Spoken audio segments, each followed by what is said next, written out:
Hello everybody, welcome to the DRA BCPF channel of Adda 247। I hope कि आप सब बढ़िया होंगे। आपका जो एग्जाम है अक्टूबर में, उसकी अच्छे से तैयारी कर रहे होंगे, फिर वो चाहे डेट रिकवरी एजेंट का एग्जाम है या फिर हम BCPF की बात करें। आज का जो टॉपिक है इस वीडियो का, इट इज़ वेरी इंपॉर्टेंट। काफ़ी स्टूडेंट्स ऐसे हैं जो सीरियसली प्रिपेयर कर रहे हैं DRA के एग्जाम के लिए, लेकिन अपने करियर पाथ को लेकर कहीं ना कहीं अनसर्टन है कि किस तरह से हमारा करियर पाथ मूव करेगा। तो उसके लिए हम वीडियोस लेकर आएंगे, लेकिन आज हम जो बात करने वाले हैं it will be based on the salary. ये सबको इम्पोर्टेंट चीज क्या लगती है, सैलरी कितनी मिलेगी हमें। हम करियर तो बना लेंगे एज अ DRA, अच्छे से काम भी करेंगे, लेकिन ऐसा तो कहीं नहीं है कि हमारे पास 5 साल 10 साल बाद भी सैलरी सेम ही रह रही है, या फिर कुछ हमारे डिडक्शंस तो नहीं ज्यादा हो जाएंगे। तो इन सभी की सभी चीजों को हम आज देखेंगे इन दिस पर्टिकुलर सेशन। और अगर कोई भी डाउट है आपका रिगार्डिंग द पे डिफरेंस की, क्या एग्जैक्टली पे डिफरेंस होता है, आपका करियर कैसे ग्रो कर सकते हो आप इन दी DRA फील्ड, या फिर you have the inputs also, आप भी एक DRA हैं ऑलरेडी, आप कोई एक्सपीरियंस शेयर करना चाहते हैं हमारे साथ रिलेटेड टू योर सैलरी या फिर any other experience also, feel free to share it in the comment section as well. तो स्टार्ट करते हैं अपनी डिस्कशन। सबसे पहला जो क्वेश्चन है हमारे पास वो यही कि एंट्री लेवल या फिर सीनियर DRA अगर हम बात करें तो इनमें डिफरेंस क्या होता है, what is the actual difference. तो देखो, हमने पिक्टोरियली आपके पास यहाँ पे एक इमेज भी रखाई है, इन्फोग्राफिक लगाया है सो दैट आप समझ पाए, थोड़ा सा विजुअलाइज कर पाए चीजों को कि एंट्री पॉइंट पे एज अ DRA जब आप ज्वाइन करेंगे ना, तो you will be a fresher. ठीक है, आपके पास हो सकता है ये आपकी फर्स्ट जॉब ही हो। तो हमारी जो एक्सपेक्टेशन है वो उसी के हिसाब से होनी चाहिए कि हमारी फर्स्ट जॉब है और हमें जो सैलरी दी जा रही है अभी इनिशियली, वो कहीं ना कहीं मूविंग फॉरवर्ड जैसे जैसे हमें एक्सपीरियंस मिलेगा, जैसे जैसे हमारी सीनियरिटी बढ़ेगी, तो सैलरी भी बढ़ने वाली है। तो फर्स्ट जॉब हो सकती है आपकी DRA, एज अ DRA, और चांसेस आर रियली हाई कि आप आगे आने वाले टाइम में जब भी एक्सपीरियंस गेन करेंगे, उस बेसिस पे आपकी ऑर्गेनाइजेशन भी चेंज हो सकती है। सपोजिंगली आपने स्टार्ट किया किसी प्राइवेट बैंक के साथ, ओके, या फिर किसी प्राइवेट एजेंसी के साथ एज अ DRA, और चांसेस आर देयर कि पब्लिक सेक्टर बैंक की कोई सब्सिडरी है फ्यूचर में, वहां अपॉर्चुनिटी मिले फॉर दी एक्सपीरियंस्ड प्रोफेशनल्स, तो आप वहां पे स्विच कर जाएं। फाइन, तो एक्सपीरियंस के साथ साथ ऑर्गेनाइजेशन तो चेंज होगी ही होगी आपकी, बट साथ के साथ आपकी सैलरी में भी काफी इंप्रूवमेंट देखने को मिलेगी। आई एम नॉट सेइंग कि स्टार्टिंग में आपको जो सैलरी मिलती है वो कम है, नो। एज अ फ्रेशर अगर आप मार्केट रेट्स देखें, तो बीइंग अ फ्रेशर आपको जो सैलरी दी जाती है एज अ DRA, कहीं ना कहीं हमारे पास बाकी सेक्टर्स में भी इतनी ही इनिशियल सैलरी होती है। तो what is the exact number, maximum लोगों का यही क्वेश्चन आता है। तो एग्जैक्ट नंबर आपको कोई नहीं बता पाएगा, रीजन बीइंग कि हमेशा ना एक रेंज होती है ना। हर एक प्राइवेट एजेंसी की अपने अपने ऑब्लिगेशंस होती हैं जब वो आपको हायर करते हैं, अपने अपने रिस्ट्रिक्शंस होते हैं। तो हो सकता है कोई प्राइवेट ऑर्गेनाइजेशन जो है वो आपको हायर कर ले फॉर 18,000 पर मंथ, कहीं पे आपको हो सकता है 15,000 ही मिले। बट हाँ, ऐसा नहीं होएगा कि आपको कोई 5,000 पे बोल रहा है कि yes we will be inculcating you as a DRA, और आप वो मान जाओ कि हाँ ये मार्केट में इतना ही इनकम मिलती है, इनिशियल सैलरी मिलती है ऑफ द DRA। नो, एक रेंज जो है, रिस्पेक्टेबल रेंज होती है इनिशियली ही, और जैसे जैसे मैंने बताया करियर में आप मूव करते हैं तो आपकी सैलरी भी इंक्रीज होती है, और चांसेस ये भी रहते हैं कि जो ऑर्गेनाइजेशन है वो कहीं ना कहीं इंप्रूव ही करे। तो what is the exact number. देखो, रेंज की मैंने बात करी तो रेंज से ही हम समझेंगे।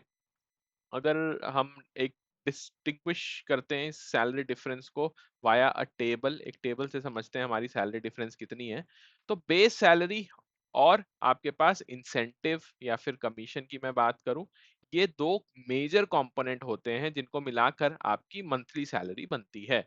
तो अगर एंट्री लेवल पे आपने अभी जस्ट स्टार्ट किया अपना करियर एज अ फ्रेशर, तो आपको सैलरी जो है, जितना मार्केट रिसर्च हमने करी है उसके हिसाब से मिनिमम जो अमाउंट आया था वो आया था 10,000 समथिंग, और जो मैक्सिमम बेस सैलरी है फॉर अ फ्रेशर मैं बात कर रहा हूँ as a debt recovery agent, वो है 18,000 रुपए महीना, सिर्फ और सिर्फ बेस सैलरी। इंसेंटिव अभी इसमें नहीं है।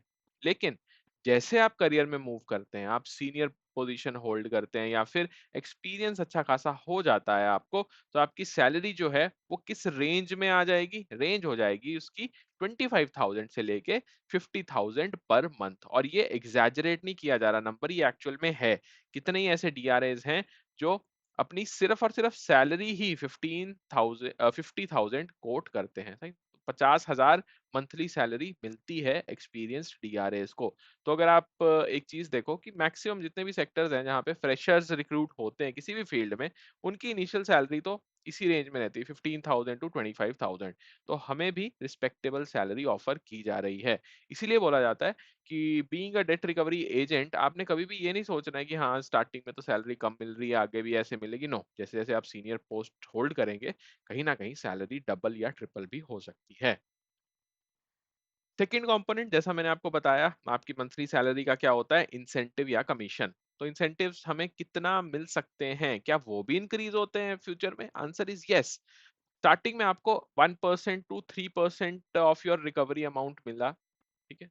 हो सकता है कि इसमें से आपको कई बार 1% भी ना मिले, 0.25 या फिर 0.5% भी मिले, या फिर अगर आपने बहुत ही अच्छा काम कर दिया तो 3% से ज्यादा भी दे सकते हैं, क्योंकि इसमें कोई लिमिट नहीं है। सच की कमीशन की क्या लिमिट है? Nothing is mentioned in the you can say पे स्केल, या फिर हमारी जो बेस सैलरी है उसमें तो आता ही नहीं है ये। तो रिकवरी अमाउंट के बेसिस पे आपका जो इंसेंटिव है वो रहता है 1 to 3% अगर हम मार्केट के हिसाब से देखें। लेकिन मार्केट ट्रेंड हमें ये भी बताते हैं कि जैसे जैसे आपकी सीनियर मोस्ट पोजीशन हो जाती है या फिर आप एक्सपीरियंस अच्छा खासा गेन कर लेते हैं, तो उसमें आपको रिकवरी अमाउंट का 2 to 5% एज इंसेंटिव तो मिलता है, लेकिन बोनस मिलने स्टार्ट हो जाते हैं। तो आप ये एस्टिमेशन अपने माइंड में रखिए कि जब आपको 3 से 5 साल हो जाएंगे ना एज अ डीआरए काम करते करते, तो आपकी सैलरी जो है वो फिक्स्ड सैलरी एक कंपोनेंट होगा, फिर इंसेंटिव्स जो है वो आपका दूसरा कंपोनेंट होगा, और बोनस कहीं ना कहीं तीसरा कंपोनेंट होने वाला है। और let me tell you one thing कि इन तीनों को मिलाकर आपके पास आराम से comfortably you will be able to earn 60,000 per month with ease. आसानी से इतना लोग कमा रहे हैं in the DRA segment. Total monthly income with incentive तो कितना निकल कर आ रहा है हमारे पास? 15,000 to 25,000 on an average entry level पे जब आप स्टार्ट कर रहे हो एज फ्रेशर। और सीनियर लेवल पे हमारे पास जो नंबर निकल कर आ रहा है it is 40,000 to 80,000 plus also. मैंने तो आपको बहुत मॉडेस्ट होके बताया है कि 60,000 तक आप कमा सकते हैं, बट कई जगहों पे कुछ सीनियर डीआरएस ऐसे हैं which are working in specific departments, उनके पास 80,000 प्लस भी इनकम आ रही है। बट इसके लिए आपको काम भी उतना ही करना पड़ेगा। फाइन, जो जॉब है ये डीआरएस की, इसमें टारगेट भी होते हैं और आपकी नॉलेज भी चाहिए। इस पे भी हमने एक सेशन किया है डेडिकेटेडली। अगर आपने नहीं देखा है वो सेशन, हाईली रिकमेंडेड कि एक बार आप ये वीडियो देख लीजिए, उसके बाद जरूर से जाइएगा इसी चैनल पे वीडियो देखिएगा कि जॉब के लिए, डीआरए में जॉब के लिए आपको एक्सपीरियंस ही चाहिए या फिर आपको टारगेट अचीव करना चाहिए, क्या एग्जैक्टली रिक्वायरमेंट है। All these things are covered in the videos. Fine, तो आई होप कि आपको एक आइडिया लग गया होगा कि मंथली इनकम जो है वो कितनी होती है। एंट्री लेवल पे अगर हम बात करें तो 15 से 20 हजार, और जैसे जैसे सीनियर होते जाते हो, आप एक्सपीरियंस गेन करते जाते हो, तो 40,000 से 80,000 के बीच में। हालांकि यहाँ पे ये भी लिखा है it can cross 1 lakh in metros also, but ये तो लॉन्ग शॉट है, देखो है। ये बहुत rarest of the rare case है। बट एक्चुअल में जो ग्राउंड रियलिटी है, प्रैक्टिकल रेंज है, दैट इज 40,000 to 80,000 इतना कमा रहे हैं अभी डीआरएस। टाइप ऑफ अकाउंट्स जो आप हैंडल करते हो ना, ये है वो नॉलेज वाली चीज जो मैं बोल रहा था कि सैलरी तो एक पार्ट है, salary is just one part, लेकिन आपको उस सैलरी को पाने के लिए दो चीजें लगेंगी। पहला, एक्सपीरियंस लगेगा, दूसरा आपने कितनी नॉलेज गेन करी है एक्सपीरियंस के साथ साथ। तो सेम आपको यहाँ पे डिफरेंस भी देखने को मिलेगा कि आप एंट्री लेवल पे क्या करते हो। मोस्टली आपको पर्सनल लोन के सेगमेंट में केसेस दिए जाते हैं, क्रेडिट कार्ड की रिकवरी दी जाती है, या फिर कुछ ऐसे स्मॉल लोन्स कि हाँ अभी तो आप नए नए आए हो, as a fresher you are working, तो आपके पास उसी लेवल के लोन अकाउंट्स भी हैंडल करने पड़ेंगे। जैसे जैसे आप सीनियर होते जाते हैं, एक्सपीरियंस गेन कर लेते हैं, SME loans, big loans will be there जो आपने संभालने हैं। मीडियम एंटरप्राइजेस के 10-10 करोड़ के लोन्स भी हमें संभालने पड़ते हैं कई बार। सिक्योर्ड लोन्स जो हैं वो संभालने हैं, big ticket retail loans, fine, home loan है बहुत बड़े उसका अमाउंट का, 40 lakh 50 lakh like that. NPS जो है उनको हमने कैसे हैंडल करना है, ये सारी की सारी स्किल्स आपको एक्वायर करनी पड़ेंगी। तो विद इंक्रीज सैलरी, रिस्पॉन्सिबिलिटी भी बढ़ने वाली है। साथ के साथ जल्दी से देख लेते हैं कि हमारे पास एंट्री लेवल पे कौन से टाइप टाइप ऑफ वर्क रहते हैं और सीनियर या एक्सपीरियंस डीआरए के पास कौन से काम रहते हैं। तो अगर मैं एंट्री लेवल पे बात करूँ तो हमें फील्ड विजिट करनी पड़ती है, फ़ोन करने पड़ते हैं, रिमाइंडर्स डालने पड़ते हैं टू द कस्टमर्स। लेकिन जैसे-जैसे आप सीनियर होते हैं तो आपको टीम को मैनेज करना है। ऐसा नहीं कि आप ही हर बार रिकवरी पे जा रहे हैं, जाना भी पड़ सकता है बट मैक्सिमम टाइम आपको एक टीम को ही मैनेज करना है, जहाँ पे आपको कहीं न कहीं लीगल कोऑर्डिनेशन भी करना पड़ेगा। हो सकता है कुछ ऐसे केसेस हों जिसके अंदर लॉयर्स आर इन्वॉल्व्ड, तो उनके साथ भी कोऑर्डिनेट करना है। एम्प्लॉयमेंट टाइप की अगर मैं बात करूं कि आपकी जॉब कहाँ लगती है, एंट्री लेवल डीआरएस की job mostly third party agency, जो मैं प्राइवेट एजेंसी बता रहा था आपको, और पिछले लेक्चर्स में भी हमने काफी इलेबोरेटली डिस्कस किया है कि प्राइवेट पार्टीज कौन सी हैं, प्राइवेट एजेंसीज में जॉब कैसे आप अक्वायर कर सकते हो, तो मोस्टली वहीं पे आपको जॉब मिलती है।